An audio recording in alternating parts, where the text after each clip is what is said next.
그리스도인들은 반드시 하나님의 은혜와 성령의 인도하심을 쫓아 살아야죠. 우리가 성령의 인도하심으로 살아가려면 하나님과 영적인 통로가 뻥 뚫려 있어야 됩니다. 이게 하나님과의 관계가 막혀 있으면 신앙생활이 잘 안 돼요. 사실 하나님만 그런 것이 아니고 우리 직장에서도 세상에서도 마찬가지죠. 이 사람과의 관계에서도 가정에서 자녀들과 남편과 아내 뭔가 막혀 있으면 한 집이 천국이 아니라 지옥이 변하는 것이죠. 직장도 마찬가지고 세상에서 만나는 모든 관계가 마찬가지입니다. 우리 신앙생활도 이 하나님과 관계가 잘 열려져 있을 때에 우리가 흔히 신바람이 나는 것이죠. 그래서 로마서 8장 26절로 27절에 무엇라고 말씀하시냐면 이렇게 말씀하시죠. 성령도 우리의 연약함을 도우시나니. 하나님은 우리가 연약하다는 것을 알고 계시다는 거예요. 그래서 성령을 보내주셔서 우리의 연약함을 어떻게 하신다고요? 도우신다, 이렇게 이야기합니다. 우리가 마땅히 기도할 바를 알지 못하나 오직 성령이 말할 수 없는 탄식으로 우리를 위해 친히 간구하시나니. 여러분, 성령님은 하나님이시죠? 하나님이 우리의 연약함을 아시기 때문에 우리를 위해서 탄식하며 그렇게 간구하신답니다.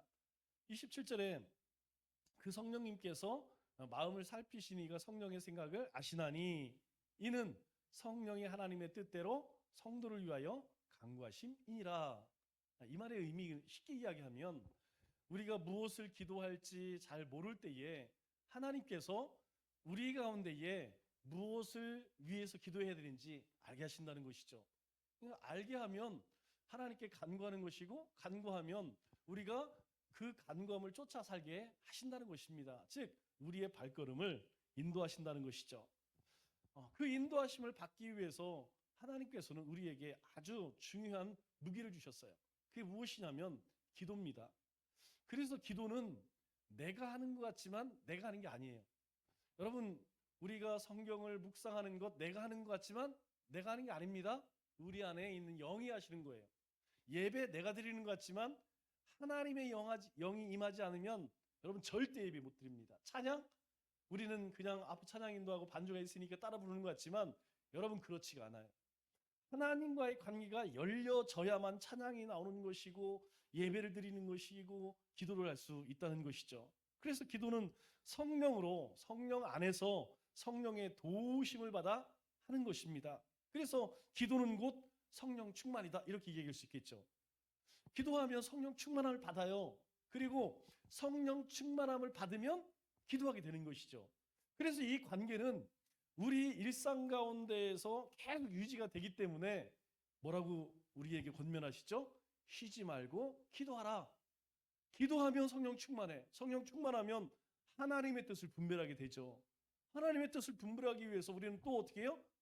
하나님께 기도하는 것이죠. 그것이 이 순기능이라는 거예요. 우리 가운데에서 원활하게 하나님의 관계가 잘 이루어지는 것입니다. 그런데 기도하지 않으면 성령 충만하지 못해요. 성령 충만하지 못하면 하나님의 인도하심을 따라 살지 못하는 것이죠.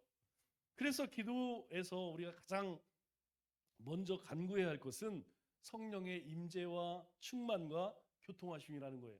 그런데 기도할 때에 그냥 하나님 이거 들어주세요 이렇게 하기보다는 먼저 하나님의 영이 제 심령 가운데 임하셔서 제 마음이 열려지고 눈이 열려지고 이렇게 하나님 앞에 먼저 기도하는 게 중요한 것이죠. 그것보다 더 좋은 것은 찬양하는 거예요. 여러분, 찬양 정말 좋습니다. 여러분들이 좋아하는 찬양 한 가지만 놓고 그 찬양을 계속 서너 번 반복하면요, 우리의 마음이 하나님을 향해 살짝 열려지는 것을 우리가 깨닫죠. 그때에 하나님의 영이 임재하고 충만하고 그리고 교통하심을 경험하게 됩니다. 기도는 여러분 우리의 이성이나 분위기 따라서 하는 것이 아니라 성령을 따라 하는 것입니다. 예전에 사실 부흥회 때는 분위기 따라 많이 했어요. 여러분, 저도 초등학교 때 이제 5학년 6학년 때 처음 이제 교회를 다니기 시작했는데 그때 부흥회 하면 애들은 왜 다 광대상으로 올라오는지 모르겠어. 다 올라와. 그러면 막 어른들이 손 들고 막 울고 그러면 왠지 나도 울어야 될 것 같아. 그리고 막 그런 막 은혜가 넘치니까 막 그냥 같이 이렇게 따라서 뭐라 하는지도 모르겠어요. 그러다 방언도 받고 또 성령의 역사도 경험하게 되죠. 중요한 것은 무엇이냐면 처음 기도를 한다든가 어쩌다가 평소에 잘 기도 안 하다가 이제 어떤 문제가 생기면 기도하죠. 그러면 문제가 뭐냐면 성령의 임재하심을 경험하지 못한다는 거예요. 여러분들도 경험하시는지 모르겠지만 설교자도 마찬가지입니다. 설교를 할 때 하나님의 영이 충만하지 않을 때 굉장히 힘들어요. 그 얘기는 예배를 드리는 사람도 성령 충만하지 않으면 예배 드리는 것이 힘듭니다.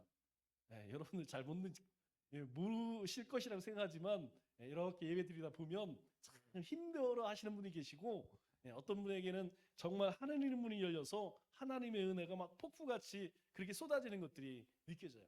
저도 마찬가지입니다. 저도 하나님의 은혜가 막 말씀을 전하면서 충만할 때가 있고 그렇지 않을 때도 사실 있죠. 중요한 것은 그렇게 우리가 성령의 임재하심을 경험하지 못하면, 임재하심이 없으면, 그걸 깨닫지 못하면 이 기도하기가 참 힘들다는 거예요. 그러나 중요한 것은 내가 느끼지 못하는 것이지 하나님의 영이 없는 것일까요? 그건 아니라는 것이죠. 내가 하나님의 임재함을 못 느끼는 것이지 하나님의 영은 항상 우리 가운데에 함께하고 계시다는 사실이에요. 내가 어느 곳에 가든지, 내가 이 예배당에서 기도를 하든지, 길거리에서 운전을 하든지, 아니면 가정에서, 아니면 일을 하다가, 아니면 뭐 급한 문제 때문에 하나님은 여전히 우리와 함께 하신다는 것이죠. 그래서 포기하지 말고 우리가 임계점이라고 이야기하죠. 끓는 점, 임계점에 다다를 때까지 끈질기게 기도할 수 있어야 한다는 것이죠. 이 커피포트에 물을 끓이면 참 희한해요. 물을 끓이면 금방 뜨거워지죠. 그런데 그 끓는 물을 가만히 보면 처음에는 물이 막 빙글빙글 돌아요. 이제 열이 오르니까. 그러다가 이제 거품이 조금씩 납니다. 그러다가 100도가 딱 되면 물이 끓면서 전원이 딱 떨어지죠. 참 신기해요. 99도까지는 끓지 않습니다. 100도가 딱 되면 물이 끓면서 불이 딱 꺼져요. 기도도 마찬가지라는 거예요. 기도도 이 임계점에 딱 다다를 때에 눈이 확 열리는 것이죠. 그때 하나님과의 관계가 뻥 하고 뚫리는 것입니다. 성령님이 임재하면 금방 알 수 있어요. 이것이 성령의 임재구나. 우리가 말씀을 들을 때에도 우리의 폐부를 팍 찌를 때가 있습니다. 알지 못했던 것이 딱 열려질 때가 있어요. 그때 성령이 내 심령 가운데 강타하시는구나, 임재하시는구나, 그걸 느끼게 되는 거예요. 그때 어떤 현상이 나타나죠? 하나님의 음성이 들려집니다. 다른 사람들은 모르겠지만 내 귀에는 하나님의 음성이 들려요. 뿐만 아니라 내 마음에 평안이 찾아옵니다. 저는 기도의 응답을 항상 그렇게 받아요. 제 마음 가운데 근심 걱정이 있겠죠? 뭐 교회를 또 개인적인 삶, 가정, 성도들 뭐 여러 가지 문제들. 그런데 어느 때 하나님께서 걱정하지 마. 그러면 더 이상 그 기도 제목은 잘 기도 안 해요. 왜냐하면 하나님께서 그건 이루시겠다는 응답으로 저는 받습니다. 제 마음 가운데 기도하다가 평안이 찾아오면 그 기도는 내려놔요. 왜냐하면 그건 하나님께서 받으셨다는 거예요. 또 우리의 마음을 뜨겁게 할 때가 있습니다. 어떤 기도를 쭉 놓고 우리 성도님들을 놓고 이렇게 기도할 때에 어떤 분에게 갑자기 마음이 뜨거워져서 그분을 위해서 기도하게 될 때가 있어요. 또 우리가 말씀을 읽을 때도 그렇습니다. 오늘 아침에 제가 성경을 쓰다가 눈물을 흘렸어요. 제가 창세기 50장 가운데 가장 감동적인 부분이 요셉이 형들을 만났을 때에 막 참지 못해서 부둥켜하고 눈물을 흘렸다는 그것을 상상해 보니까 막 가슴이 얼마나 벅차겠어요. 자신들을 버린 형들 얼마나 미웠겠습니까? 그런데 곡식 싸러 와갖고 그런데 막 요셉이 막 스르스르 쓰잖아요. 그리고 나중에 그걸 밝히면서 내가 당신 동생, 당신들의 아우 요셉입니다. 그 장면을 생각하니까 막 가슴이 막 하나님께서 먼저 나를 보내셨다. 우리를 구원하시려고. 막 그 장면을 보면서 무슨 생각이 드냐면 하나님께서 세상을 구하시려고 예수님만 보낸 것이 아니고 나도 보냈구나. 나도. 나도 이 가정에 보냈고 이 남청교회에 보냈고 세상에 보냈고 나도 하나님 앞에 이렇게 쓰임 받겠구나 막 그 생각을 하니까 그것도 모르고 우리 박 교사님 옆에서 아침 드라마를 이렇게 보고 계시더라고요. 그래갖고 또 남자가 눈물을 흘리면 왠지 그렇잖아요. 그래갖고 또 그걸 또 참느냐고. 왜 그러냐면 하나님이 우리 가운데 임재하면 우리의 마음이 뜨거워지는 거예요. 그래서 어떻습니까? 방언도 막 이야기하죠. 방언 나도 모르게 막 다다다다 나오고. 여러분 내가 그냥 방언하려고 하면 잘 안 됩니다. 그런데 한참 기도하다 보면 나도 모르게 방언이 그냥 저절로 나와요. 여러분 방언도 등급이 있는 거 아시죠? 네, 처음 하시는 분들과 이렇게 많이 하시는 분들 좀 달라요. 뿐만 아니라 눈물이 납니다. 울음도 터져요. 그리고 웃음도 나옵니다. 한참 기도하다 나도 모르게 막 웃게 되고 막 울게 되고 막 비통해하고 이런 일들이 일어나죠. 그것이 무엇이냐면 바로 내 심령 가운데 하나님이 임재하셨다는 거예요. 임재하게 되면 우리 가운데에 엄청난 새로운 경험들을 하게 됩니다. 이전에 하지 못했던 새로운 것들을 바라보게 되고 새로운 일들을 행할 수 있는 그런 담대함이 생겨지죠. 이렇게 임재하심을 느껴야 비로소 영의 통로가 확보되어지고 진짜 기도가 되는 것이죠. 여러분 오늘 아침 욥기서 큐티 하셨나요?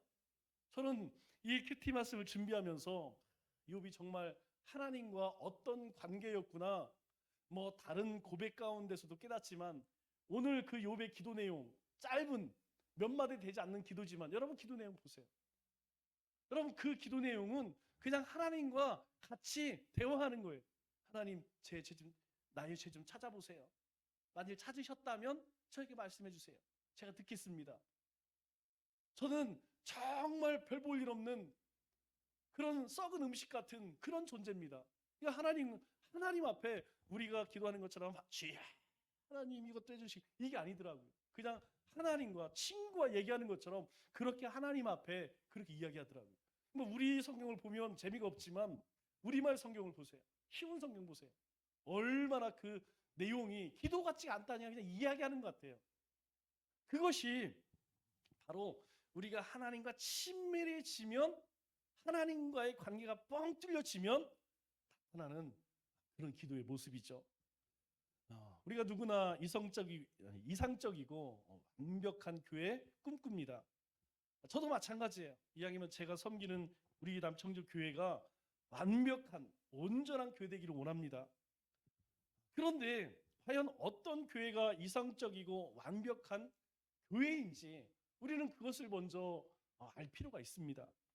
우리 에베소서 오늘 읽은 본문부터 32절까지 마지막 절까지는 우리가 어떻게 사는 것이 성령의 도우심으로 그리스도인의 장성의 분량에 이르는 삶인지 우리에게 말씀해 줘요. 왜냐하면 우리가 이미 새 사람이 되었습니다. 그러면 그 새 사람 가운데에 뭔가 변화가 있어야 될 거 아니에요. 우리가 예수님을 믿고 새 사람이 되었다면 이 에베소 성도들이 예수를 믿었다면 어떤 삶의 변화가 있다는 것이죠.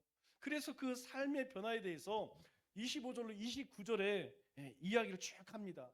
왜 이야기를 하느냐? 앞서서 사도 바울이 무엇이라고 이야기하냐면 너희는 옛사람을 벗어버리고 새 사람을 입으라 이렇게 이야기해요. 너희가 새 사람을 입어야 된다는 거예요. 더 이상 그 옛사람의 모습으로 살아가서는 안 된다 그렇게 이야기합니다. 그리고 예수님 안에서 새 사람이 되었다면 이제 그것을 삶 속에서 어떻게 드러낼 것이냐 그 구체적인 모습을 말씀해 주고 있는 것이죠. 우리도 마찬가지예요. 우리가 이 말씀을 묵상하면서 우리가 예수님을 믿었다면 아니 예수님 믿는 어떤 모습이 나타나야 될 거 아니에요. 그래서 25절에 뭐라고 이야기합니까? 거짓을 버리고 각각 그 이웃과 더불어 참는 것을 말하라. 거짓버리라는 거예요. 그리고 26절에 분을 내는 대신에 화해하라. 품지 말고 빨리 그거 화해해. 그리고 28절에 도둑질하는 대신에 구제하라. 또 29절에 더러운 말 대신에 선한 말을 하라.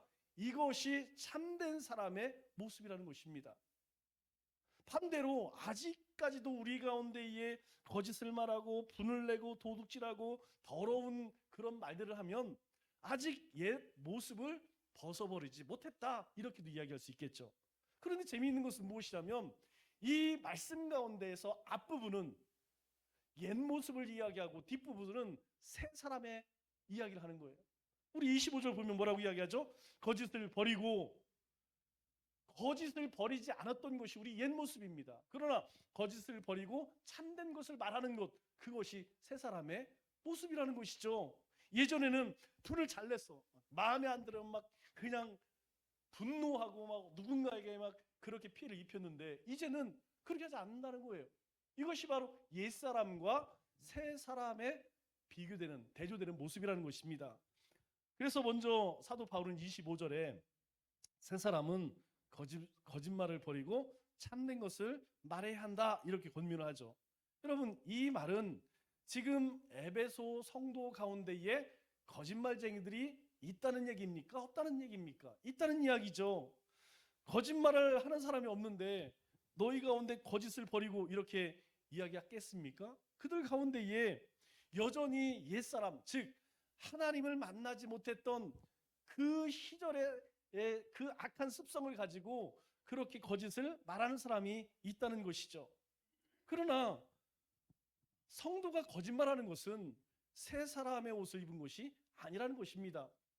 그것은 여전히 이 옛사람처럼 사는 모습이라는 것이죠. 왜 그럴까요? 왜 거짓을 말하는 것이 옛사람의 모습일까요? 예수님께서 요한복음 8장 44절에 우리에게 이렇게 말씀합니다. 너희는 너희 아비 마귀에서 났나니. 우리는 태어날 때부터 죄를 가지고 태어난다는 것이에요. 그래서 아비 마귀에서 태어났다, 너희 아비는 마귀다, 이렇게 이야기하는 거예요. 그런데 어떤 사람이 하반절에 그가 거짓말쟁이요 거짓의 아비가 되었음이라. 그가 누굽니까? 사탄.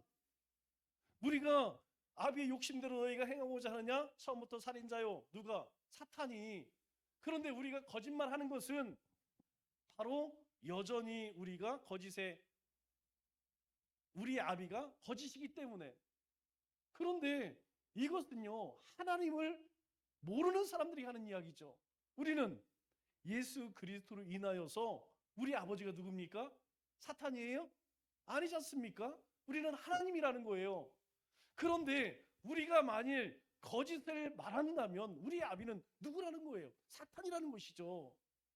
그렇기 때문에 안 된다는 것입니다. 성도는 거짓을 버리고 참된 것을 말함으로써 정직하고 믿을 만한 하나님의 사람, 앞서서 뭐라고 이야기하죠? 그것이 부름에 합당한 삶이라는 거예요. 그게 복음에 합당한 삶이라는 거예요. 그래서 우리는 이 믿음의 공동체뿐만 아니라 우리의 삶의 터전, 세상 속에 들어가서 거짓말하면 안 된다는 것이죠. 정직해야 한다는 것입니다. 그러면 우리가 거짓말을 밥 먹듯 하는데, 여러분, 우리가 하는 거짓에는 두 가지 목적이 있어요. 하나는 내 유익을 취하기 위한 거짓말이 있고, 또 하나는 사람을 살리는 거짓말이 있다는 거예요. 우리가 흔히 하얀 거짓말, 백색 거짓말이라고 이야기하죠. 우리 방금 전에 축복했죠. 우리 다시 한번 축복할까요? 옆사람에게 주님의 이름으로 축복합니다. 네, 한번 축복하겠습니다. 주님의 이름으로 축복합니다. 여러분, 내가 이 사람에게 축복하는 것이 거짓입니까? 여러분, 거짓 아니에요. 그러나 또 우리의 모든 마음이 담겨져 있습니까? 또 그렇지도 않아요. 그런데 중요한 것은 우리가 누군가를 칭찬한다든가 축복을 하게 되면 그 사람의 영혼이 살아날까요? 죽을까요? 오늘 참 이쁘십니다. 오늘 참 건강해 보이십니다. 활기차 보이십니다. 이러면 듣는 사람도 기분이 좋아요. 사실은 깨질하고 그냥 참 힘들지만 그래도 그렇게 칭찬해주면 기분이 난다니까요. 여러분들이 별로 은혜가 안 돼도 목사님 말씀에 은혜를 받았습니다, 이러면 힘이 나요. 여러분, 이런 것은 살리는 거짓말이라는 거예요. 이런 거 많이 괜찮습니다.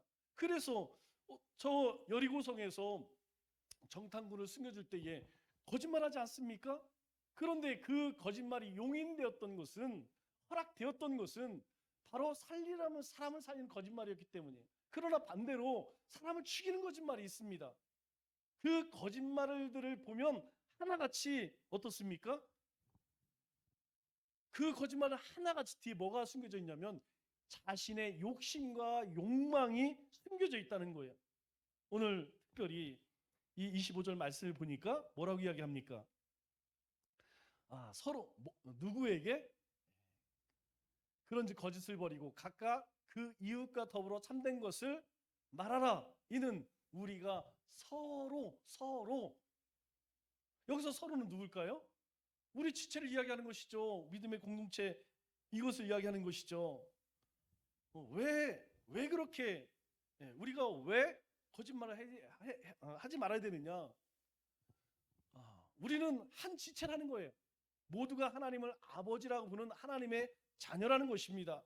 그래서 우리가 서로 지체가 됨이라 이렇게 이야기하고 있는 것이죠.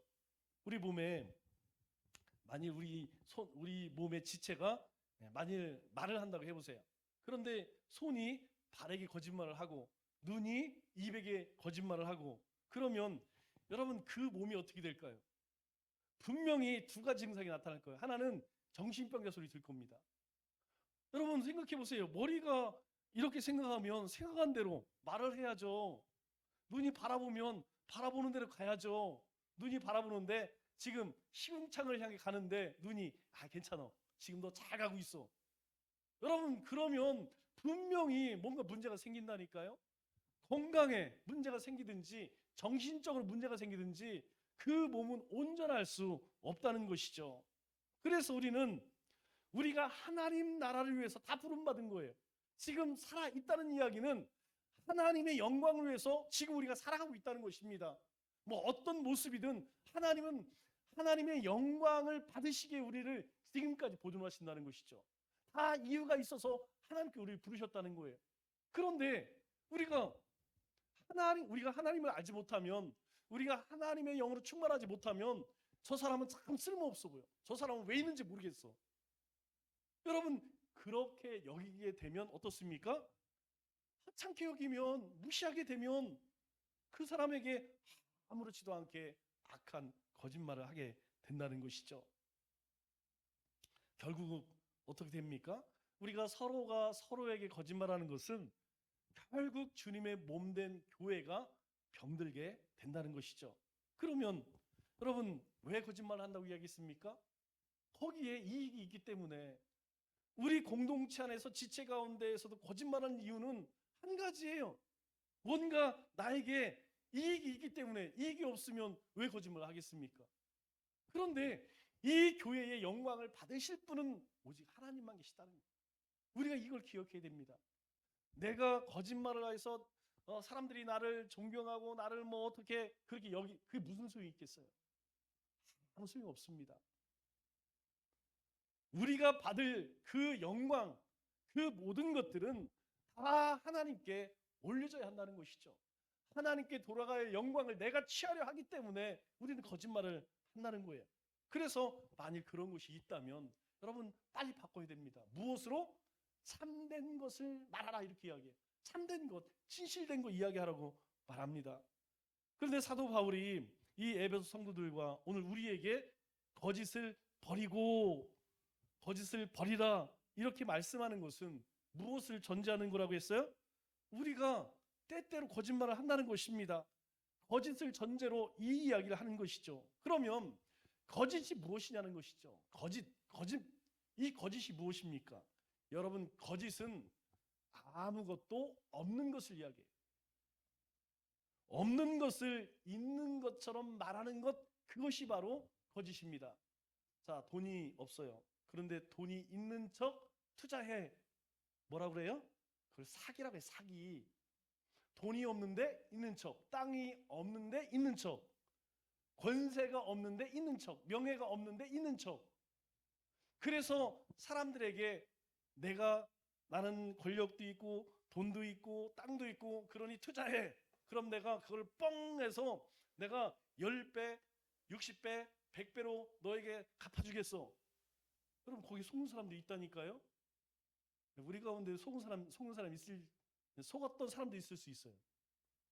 여러분 그거 가만히 들여다보면 내 욕심 때문에 마음을 뺏겨버린다니까요. 욕심 없으면 여러분 안 속습니다. 그런데 야 그런 거 같네? 그런데 가보니까 없어요. 그래서 거짓은 존재하지 않는다는 것입니다. 거짓은 마치 어둠과 같다는 거예요. 여러분, 어둠이 뭘까요? 어둠. 여러분, 어둠은 존재일까요? 상태일까요? 우리가 분명히 알아야 할 것은 어둠은 존재가 아니라 상태라는 사실이에요. 뭘 얘기하냐면 어둠은 존재하지 않아요. 어둠이 있다는 것은 빛이 없다는 이야기입니다. 빛이 있으면 어둠은 존재할 수가 없다는 것이죠. 아무리 캄캄한 곳이라도 빛이 있으면 어둠은 다 물러갈 수밖에 없는 것이죠. 그래서 어둠이 있는 것이 아니라 빛이 없다는 것이죠. 여러분, 이거 왜 중요하냐? 세상을 만드실 때에 세상은 어떻습니까? 아무것도 존재하지 않았어요. 그런데 빛이 있으라 그 순간부터 세상이 만들어지기 시작했습니다. 소돔과 고모라가 왜 망했다고요? 밖에서 망한 게 아니에요. 우리가 분명히 알아야 할 것은 의인 열이 없어 망했다는 사실을 기억해야 됩니다. 빛이 없으니까, 소금이 없으니까 그 사회는 부패할 수밖에 없고 타락할 수밖에 없다는 거예요. 아직 이 세상 가운데 하나님이 왜 마지막 심판하지 않으시는지 아세요? 아직 살아있는 의인들이 있기 때문에, 아직도 하나님 마음에 합한 욕과 같은 하나님의 거룩한 백성이 세상 가운데서 울부짖기 있기 때문에 그들이 가슴을 치면서 하나님을 향해 그 보좌를 움직이는 간구함이 있기 때문에 하나님께서 이 세상 기다리시는 거예요. 이미 주님이 오셨을 때 심판 끝났습니다. 그럼에도 불구하고 지금까지 하나님께서 참고 기다리고 계신 거예요.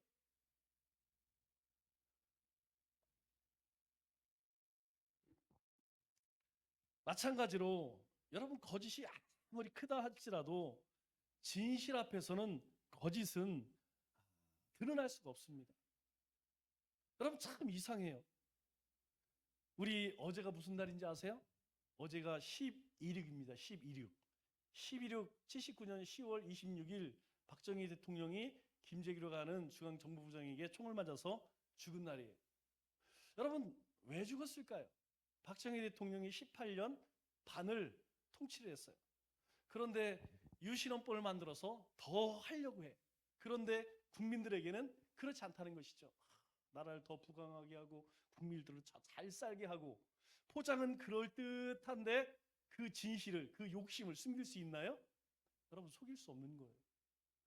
저는 김재규가 죽였지만 나 하나님이 행하셨다고 봐요.